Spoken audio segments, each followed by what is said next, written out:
Hey guys, what's up? My name is Sean Wayne and today pag-usapan nga natin itong naging topic ni Teacher Mark kanina. So, it is about, I think this is a continuation dun sa previous niyang video regarding dito sa issue nga ng, casino junket, no? Yung mga scammers na ginamit ang mga influencers. So, sabi nga niya rito sa title, isa na namang thank you idol dahil sa RTIA itong Ito Brothers nakapuga na paalis ng bansa. Nung una actually, akala ko wala naman na talaga rito ang Ito Brothers. Yun yung pagkakaalam ko. May sinabi rito si Teacher Mark na hindi daw. No, hindi daw. But anyway, so hindi naman yun ang main topic natin. So basically, ay i-cover natin today na discussion natin is ito. Nabanggit kasi ni Idol yung tungkol sa Blue Ribbon Committee. Pwede bang gamitin ni Idol Rafi ang Blue Ribbon Committee regarding dito sa casino junket issues na to? Number 2, casino junket, illegal ba o legal? And number 3, issue na, yung issue ng pera, no? Pera ng Bangladesh. Kung maalala nyo, pakita natin. Okay, Bangladesh bank robbery, yung pagkakatransfer ng pera, from Bangladesh, anong bank ba yun? Yung mismo nila. Ayan. Also known as colloquially as the Bangladesh Bank Cyber Heist. So, nangyari po ito back in 2016, panahon ni Pinoy. Okay? So, yung pera, basically, na-transfer. So, makikita natin dito. Ang masaklap nito, meron kasi isang write-up dito na ang sinasabi, pakita ko sa inyo ha.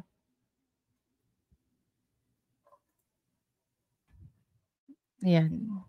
Medyo dadahan-dahanin natin, babalikan natin yun. Babalikan natin yung first topic natin. So, ayon dito, the inquiry of the Blue Ribbon Committee was the third of a series of hearings aimed to finding out how the $81 million stolen money stolen by cyber attackers from the Central Bank of Bangladesh ended up in a local bank in the Philippines and finally in the hands of a casino junket operators. Okay, so involved po dito ang mga casino junket operators. Now, ayon nga dun sa ating first topic. So may nakita po tayo rito, no? Committee on Accountability of Public Officers in Investigation for Blue Ribbon Committee. So titingnan natin. Pasok nga ba ang sinasabi, under ba ng jurisdiction ng Blue Ribbon Committee? Ang sinasabi ni Idol. So panoorin muna natin tong commentary ni Teacher Mark. Si Hector Pantuliana at saka itong si Bern Soriano, kanina pa po namin tinitext, mini-message, sinatawagan, ayaw po magsalita. Then choice nila yon. Okay, Attorney Garrett. Yes po, Senator. Magandang hapon po. Ang gusto kong mangyari... Surprisingly, no? First time. May ganyan sinabi si... ako, personally, first time kong narinig si Idol na ganyan, walang pilitan or what. No? Hindi niya masyado binigyan ng emphasis tong mga tinatawagan niya. First things first. Day ng pagbalik natin from recess, gusto ko magkaroon ako ng privilege speech on this at ipa-blue ribbon natin siguro ito. I think so. Diba? Han? Okay. So, andito na po tayo sa blue ribbon na sinasabi ni Idol. So, ano ba ang blue ribbon? Paano ko ba ito papalakihan? Ito.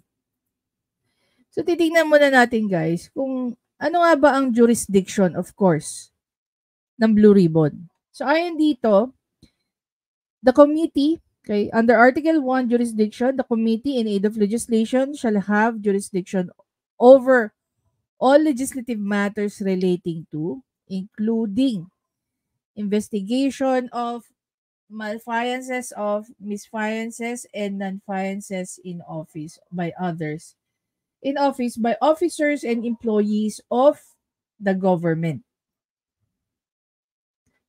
Its branches agencies, subdivisions, and instrumentalities, implementation of the provision of the Constitution on nepotism, and investigation of any matter of public interest on its own initiative brought to its attention by any member of the Senate. Now, the question is, so from here, it says, officers and employees of the government.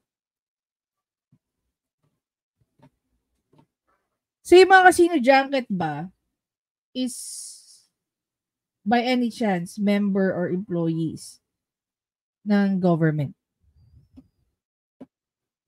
No? Pag sinabing jurisdiction, halimbawa ako,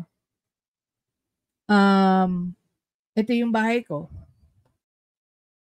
Anything pwede kong gawin dito. Jurisdiction ko to eh. Pero pag pumunta ba ako sa tapat ng bahay namin, yung kapitbahay namin, masasabi ko bang jurisdiction ko pa yung bahay nila? Of course not. Pwede ko bang gawin ng kahit ano sa bahay nila? Of course not. Diba? In short, baluarte. Okay? I can do anything within my baluarte. Kung halimbawa may pumunta ba rito Meralco at sabihin sa akin, pwede ko ba lagyan ng kontador yung kapitbahay nyo? Anong karapatan ko magsabi ng oo? Hindi ko naman jurisdiction yun. Hindi ko naman baluarte yun. Pero hindi ko pwedeng sabihin yung yung mga taga Meralco ng oo. Siyempre, sasabihin ko hindi. Kasi wala akong jurisdiction dun eh. Wala akong karapatan. Diba? Now, ang pinaka-main issue natin dito is yung scammers gumagamit ng mga influencers para yung nakukuha nilang pera nagagamit ng mga casino junket. So mula doon sa scammer to the influencer hanggang sa casino junket, sino sa kanila ang public officer or employee? Meron ba? Wala. Okay. Ito po ay mga pribadong tao, pribadong korporasyon, pribadong pribado po silang entity. So, pasok ba sila sa Blue Ribbon Committee? Kung ito susundin natin hanggang dito, definitely hindi sila pasok sa Blue Ribbon Committee. Kasi pinag-uusapan nga natin again yung jurisdiction. Okay? Pero, pag pumasok na tayo dito, and investigations of any public interest on its own initiative or brought to its attention by any member of the Senate. Okay? Kung titignan natin guys din, yung listahan ng Blue Ribbon Committee, no? Controversial and scandals investigated by a Blue Ribbon Committee. So under kay FBR, yan, PAI Amari Scam, okay? Under ni ERAP, Expo Filipino, at Wedding Gate Scandal. Kay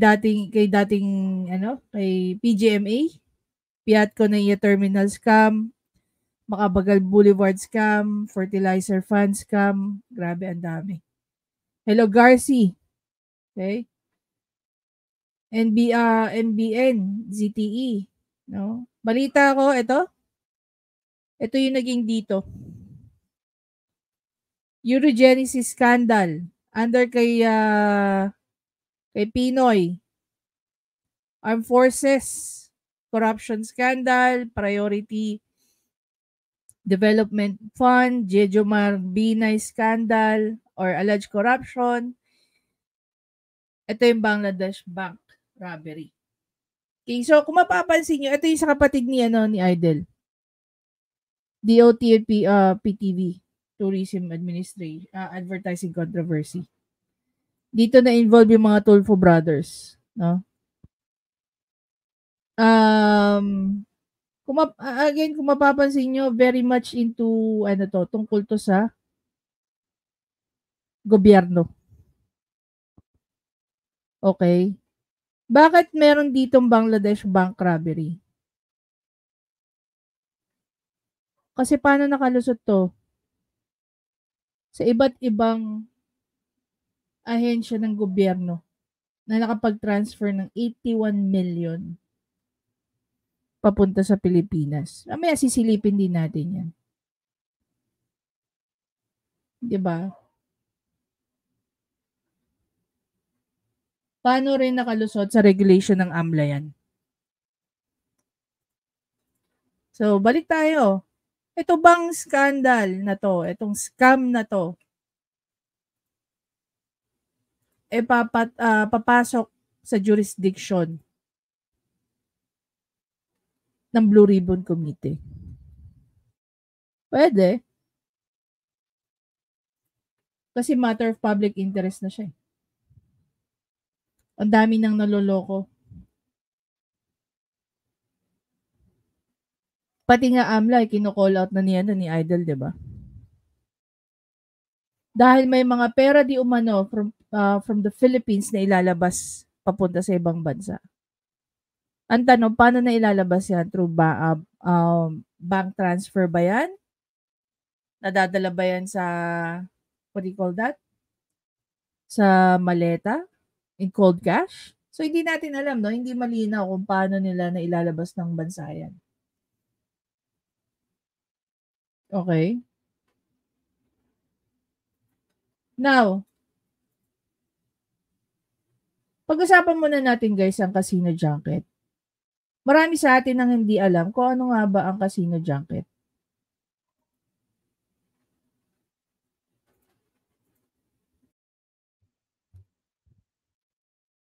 So guys, based dito sa definition ng Yahoo Finance, no?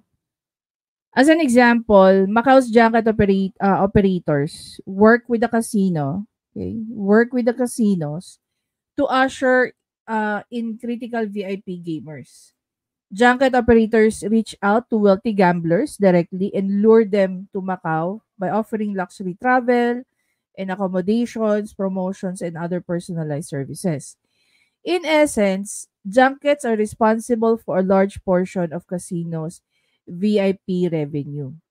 So kung titingnan nga natin tong definition na to, no? Kung maaalala natin dun sa sinabi nung, I mean, if you can correct me at any time, ha? Doon sa kwento nung nung biktima nila Sebastian, pinapirma sila ng kontrata of loan, okay? Tapos hiningan sila ng investment, 'di ba? So parang lumalabas yung perang inilabas nila para pa naging utang nila. Tama ba ako? Okay. That's one. Number 2, kwento din doon na binook sila sa mga magagarang hotel, pinakain sila, naglaro sila sa casino, and all the shebang. So basically, ito nga ang grupo ni Sebastian, sila nga yung mismong junket. Okay.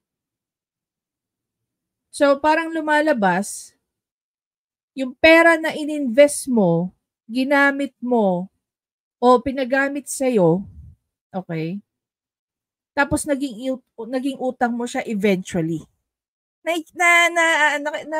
Napipicture out niyo yung cycle ng mga junket na to. In-invite ka to invest into a business kuno, okay, to fund a casino junket.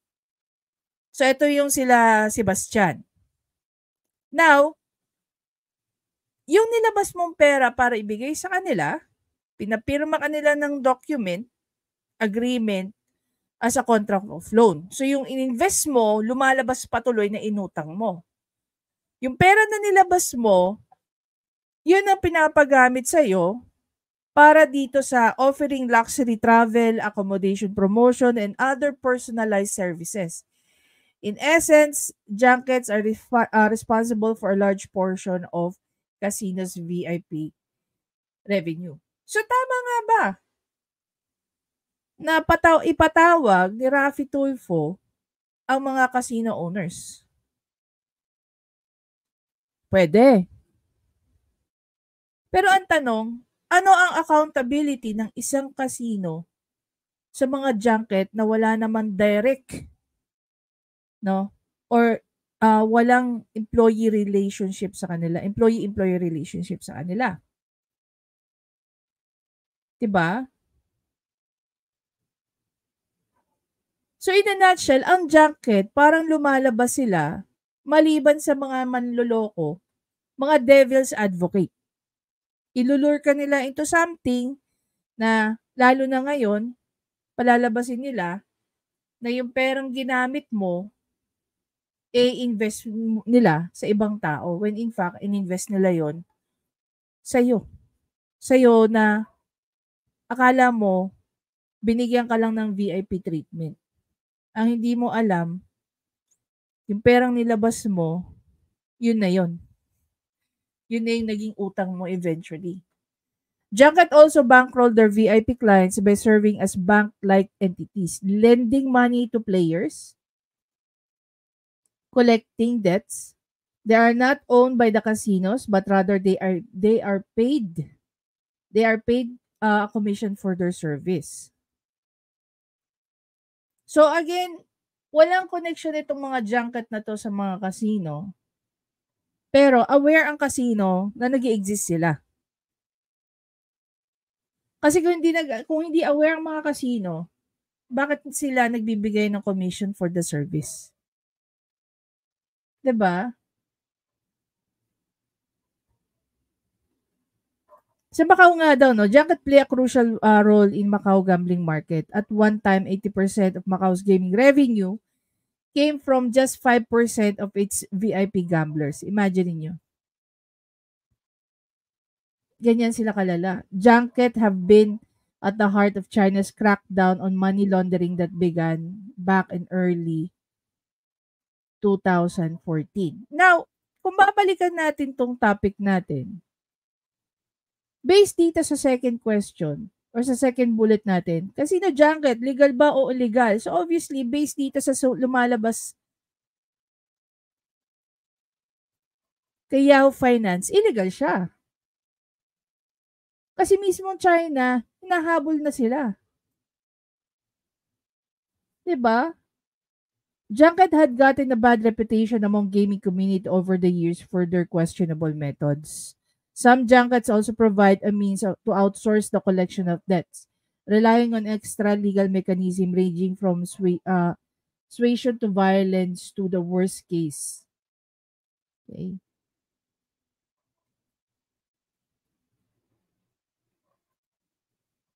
For American, these types of extra-legal tactics elicit memories of an era of Las Vegas when casinos were run by nefarious characters with ties of organized crime. However, the chapter of Las Vegas story ended decades ago.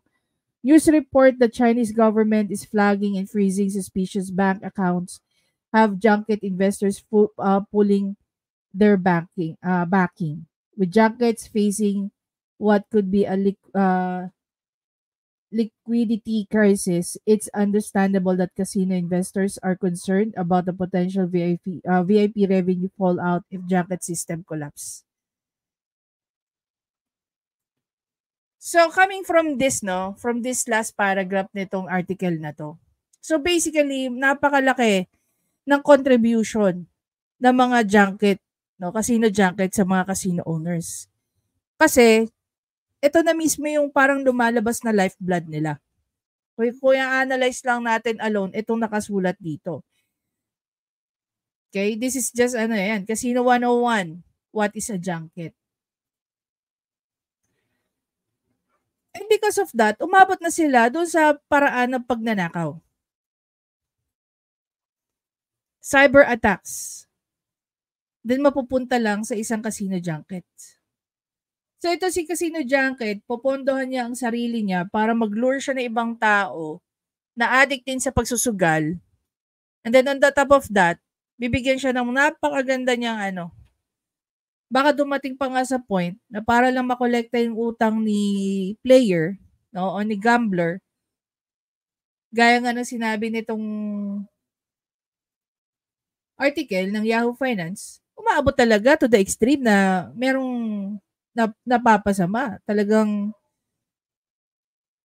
buhay talagang Ngayon, if we're going to look at this article, this was published last March 2016. The Philippines' booming casino operation has attracted high rollers including Chinese high-stake players, bringing the cadre closer to the Macau level. Diba? Kung positive sana, ang ganda pakinggan diba? Alam naman po natin na ang Macau is, sabihin na lang natin, haven ng mga gambler, casino players. Well, 1,000 troops in the country's enigmatic casinos every day, the real money is made inside the VIP that are mainly controlled through the junket system. The testimony of Kang Sing Wong, operator of what's regarded as the country's largest casino junket operation, before the Senate, and his explanation based on the questioning by the senators gave the public a peek through how the system works.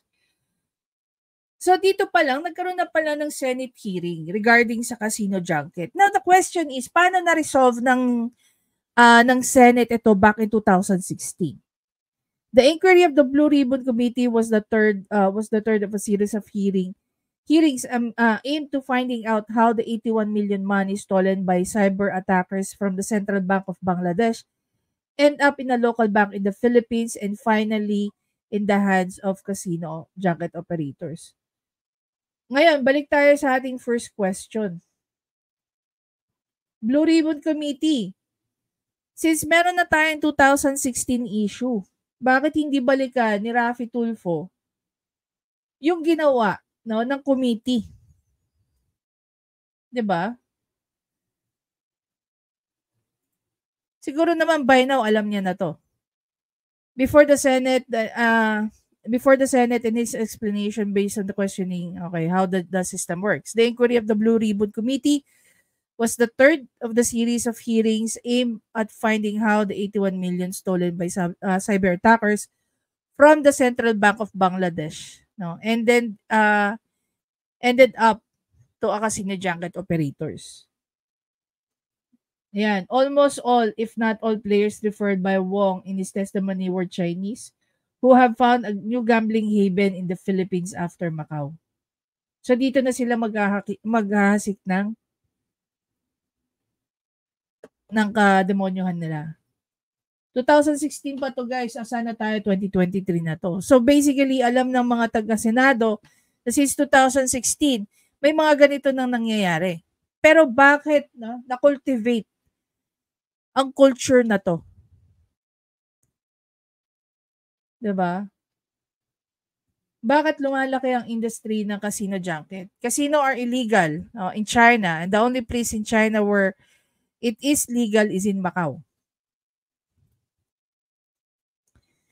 VIP junket operators like Wong act as a facilitator for Philippine casinos, especially in the case Midas Hotel and Casino in Pasay City, and Solar Resort and Casino in Parañaque City. So imagine niyo, dyan siya nag-ooperate. The country's casino regulatory or PAGCOR runs the casino in Midas. PAGCOR gets 26.5% of the share of earnings from the junket operators. O di tama nga lang, tawagin talaga ni Raffy Tulfo ang PAGCOR. While the rest goes to Wong's company, Eastern Hawaiian Leisure Company. 26, malaki-laki to. PAGCOR gets 26.5% of the share earnings from a junket operation. Are you saying na ang junket operation is legal sa Pilipinas dahil nagkakaroon ng share ang PAGCOR by 26.5%? Alam ba ng PAGCOR na ito yung ginagawa ng mga junket? For Solar, he said that as the junket operator, he gets 47.5%, while the resort and casino firm gets 52.5% share. Soler and I are partners. We are the bangka or banker. If we win, I get 47.5% and Soler gets 52.5%. He said. Casino junket operators like Wong have a network of agents whose job it is to select VIP patrons to gamble. Agents lure the gamblers with free accommodation, transportation, and other perks. Wong said that they also provide high credit limit to the players to entice them to play. Ano ang kapalit nito, guys? Anong kapalit nito? Kundi hari-harian nila, negosyo, minsan buhay. Ganun sila. 'Di ba? agents receive commission from the junket operators. The higher the bet their recruited players put into the game, the higher the commission they get, whether the player wins or lose. So tama lang na walang pakialam, no, yung mga agents, oh. So ito bang sila what's the name of that? Si Sebastian. Tsaka yung girlfriend niyang yung pangalan nun? Sa dulo ng dila ko. Anyway, yung girlfriend ni Sebastian. Sila ba ay agent? Diba? High Rollers plays a barakat or card game similar to Lucky Nine. There's a banker or player, the players, and all the shebang. So you can go over this article, no? At Soler, which Wong describes as the high-end hotel and casino resort, the minimum bet is 25,000. Which can go as high as 5 million. At Mindas, he said players can bet 25 per game. Wong said that the money going to the casino games at Midas average at around 7 billion per month. He could not give a figure as to Soler operations, but added that it runs in the billions as well. Players do not bet using cash, but plastic chips called dead chips, according to the lawyer Silverio Benitan, compliance officer and corporate secretary of Bloomberg Resort Corporation, which operates the Soler. Dead chips are issued by the casinos in exchange for cash, depending on the agreement with the junket operator. The player could not simply exchange to cash his chips after winning and walk away. For example, Wong said that if a player with 1 million bet wins 1.5 million, he can exchange to cash the 500,000 but should continue playing. Sometimes the requirement is to roll the chip 6 times before he could get back his 1 million if he continues his winning streak. For Tan, the use of dead chips allow the casino to monitor the winning of the player, where the casino's commissions of the agent would be based. The name of the player are also recorded and number of times he play as part of the casino management system. So basically, no? Dito, I mean, if you're just gonna look at this article coming from a Bangladesh website, no? Dito pala may intindihan mo na kung paano nag-work ang casino junket dito sa Pilipinas eh. 'Di ba? So tuloy parang lumalabas itong sila Sebastian. More on ano sila eh. More on an agent. 'Di ba? Ngayon kung babalikan natin yung Blue Ribbon. Ano nangyari doon sa Blue Ribbon na yon? Namamayagpag pa rin sila.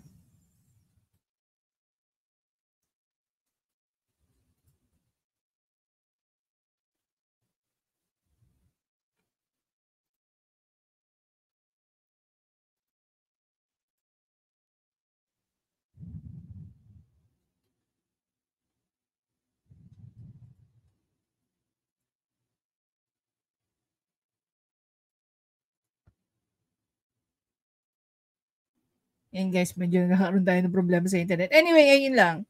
Yun yung biggest question ko eh. Kung nagkaroon na ng Blue Ribbon Committee hearing back in 2016, ano ang nangyari doon at bakit namamayagpag pa rin ngayon ng mga casino junket? Na at that time, because sa mga casino junket, nagkaroon na tayo ng isang malaking kahihiyan. No? Sa atin nilipat yung napakalaking halaga. Now the question, another question is, na-resolve ba yung issue ng bank case na yan, no, sa Bangladesh? 'Di ba? Siguro itong ginagawa ni Idol tungkol dito, kailangan nilang i-review yan kung gusto niyang isawsaw yung mga daliri niya dito sa issue na to. At sisiguraduhin niya na wala siyang pakialam kahit sino pa ang masagasaan niya rito. We all know naman, no, na dito mismo rin sa video na to, at the end of it, nadawit ang pangalan ng kanyang kapatid. Na si Erwin Tulfo. Ngayon, hindi natin alam kung ano nga ba ang involvement dito ni Erwin Tulfo. Okay? Marami ako nakitang comment dito na nakikita daw nila dati yan si Erwin Tulfo na nagkakasino. Tinanong kung bawal ba yon. Siguro at the time na ginagawa ni, kung totoo man na nagkakasino si Erwin Tulfo, at the time na nagkakasino pa siya, possible na hindi naman siya isang public official. Kailan lang ba naging public official si Erwin Tulfo? Noong panahon na pumasok siya sa DSWD, yung pagkakaalam ko. Okay? So, from the time na pumasok siya sa DSWD, hanggang ngayon na nasa kongreso siya, once na pumasok siya sa kahit anong mga casino, definitely, yun ang bawal, yun ang mali. Diba? Anyway guys, again, maraming salamat sa panonood. Please don't forget to subscribe, like, and comment. I-share nyo na rin to, no? Tignan natin kung kaya bang ilusot to ni Idol Rafi. The only thing that he needs to do, hindi niya kailangan ng kahit anong Blue Ribbon Committee hearing para dito. Kasi nagkaroon na nga noong 2016. Yan. Umano na naman si Idol Rafi. Umariba na naman na hindi na naman tinicheck kung nagkaroon na nga ba. It's always easy for him to call, no? Anyone from his colleague sa loob ng Senate. Tayo na naman ang nakapagpapresenta niyan tungkol dyan. Anyway guys, panoorin nyo rin itong video ni Teacher Mark. Napakaganda na naging topic niya rito. Na-high blood na naman siya. Teacher Mark, parang bata-bata mo pa para ma-high blood dyan sa topic na yan. Anyway guys, again, I'll see you in the next video. Bye!